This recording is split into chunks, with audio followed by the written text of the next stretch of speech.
It's that time of the year when it's cold outside and we want something hot. And chocolate comes to our rescue as hot chocolate.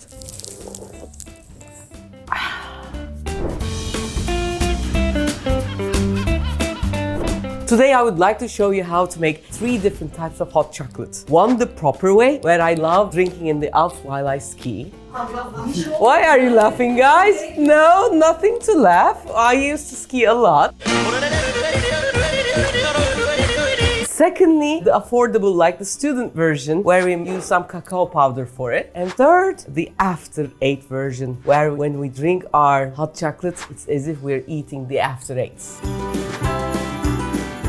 The recipe is quite easy. Half a liter of milk, cinnamon. For half a liter, half a cinnamon stick is enough. Half a teaspoon of black pepper. Colored ones will also be okay, but we want that pepperiness. We want that pepperiness. We want that pepperiness. And half a teaspoon of vanilla extract. And I want to thank Robert Lashford. I think he's coming somewhere around the end of the year, so he brought this to us. Thank you. And a pinch of salt. So saltiness, sweetness from the chocolate, bitterness from the chocolate and the black pepper. This is gonna come to boil. I'll turn the heat off, chop my chocolate and add in, and then my hot chocolate is gonna be ready. If you want the hot chocolate to be more spicy with the cinnamon and the black pepper, we can let it sit while it's hot for maybe half an hour, 2 hours, and then bring it to boil again and do the same thing. Now we're gonna have more spicy hot chocolate. For example, I would prefer it that way. After I added my chocolate, it will take a bit of time for the chocolate to really leave itself to the milk. So as you can see now, we have like black dots of the bitter chocolate, which is 60% bitter. If you use an 80 or a higher one, you can reduce the amount of chocolate, but now it's smelling amazing. So I'm going to let this sit until I make the other 2.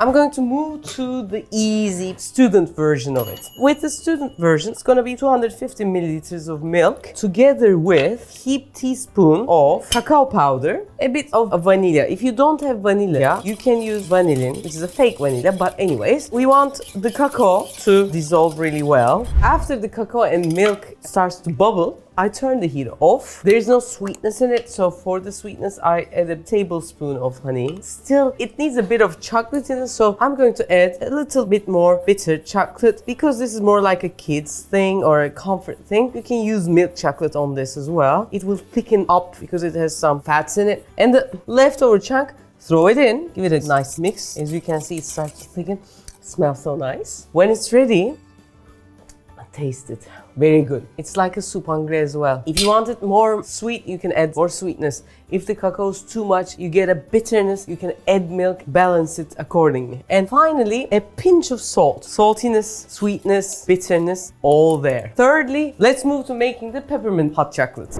A little interval to the video. Hope you're enjoying it. My crew told me, Refika, it's the holiday season and gift season. So this beautiful tea glass is also a great whiskey glass, and my signature knife and the skewers are on Amazon in America. Here is the link. You can give it as a present.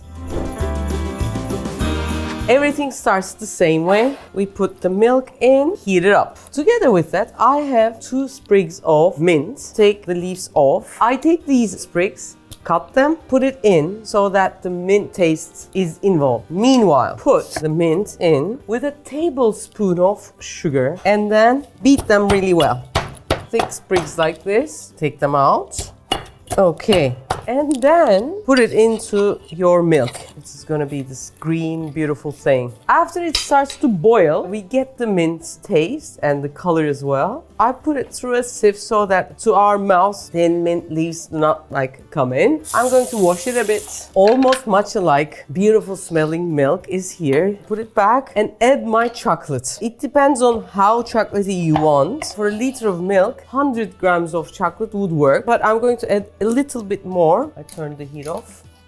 But for this, because we're gonna have the mint taste, I want to also have that bitter chocolatey taste as well. So I'm adding about 50 grams of chocolate to 250 milliliters. Sweetness will come from the mint and the sugar, but it's not enough. Finally, here I have some mint oil. I use this especially for my headaches. When I get a headache, 50% of the time, this usually saves me. And sometimes when I'm sleepy but I have to work, I also put it in here, and after a cough, it opens up your nasal and breathing system. So this is quite strong. Few drops of mint.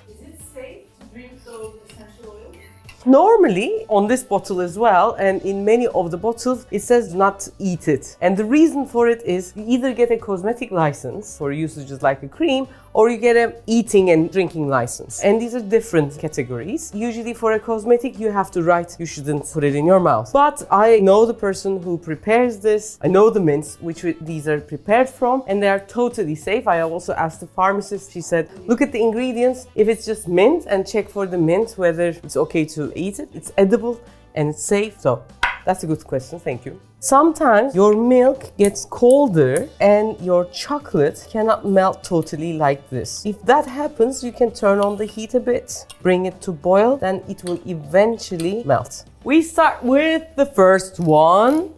My beautiful hot chocolate. This is a bit bitter because, as you have realized, we haven't put any sugar in it. If you want it to be a bit sugary, you can add always a bit of sugar. A double wall would be great for it not to cool down fast. Oh, sometimes people put cream on it, but I don't think we need that extra calorie ever. And the second one, the one with the cacao, color is really, really nice. This looks thick. It's also very good. And finally, last but not least, the one with the mint. And to this, my dear Burak has prepared some mint leaves with a chocolate dip. So on top, I'm going to put this, dip it a bit, heat it up, and stick it on the side. This will increase the mint smell, but nothing else. A great one. It's with cacao, it's really thick. It will keep you hot a lot because it's half cacao and half chocolate. Hot chocolate can overwhelm you. I think it's the point of it in a way when it's really cold in the mountains, etc. This balances it a bit. When we look at this one, color is quite different because we don't have cacao, we just have the bitter chocolate. This is more of a grown-ups thing. We have the peppery taste, we have a bit of vanilla taste, and together with it, you also get the taste of the cinnamon. And finally, this one. It's really an after eight. Very good. Hope you've enjoyed it. If you've enjoyed it, you know what to do. If you haven't subscribed, please subscribe to our channel and like, and please leave a bit of comments. I usually start to read it on Sunday and it makes my whole week much better usually. I love all these comments. The world is going through weird times, and sharing the love for the goodness you believe in is, I think, the most important thing right now. So I love you guys. Thank you so much.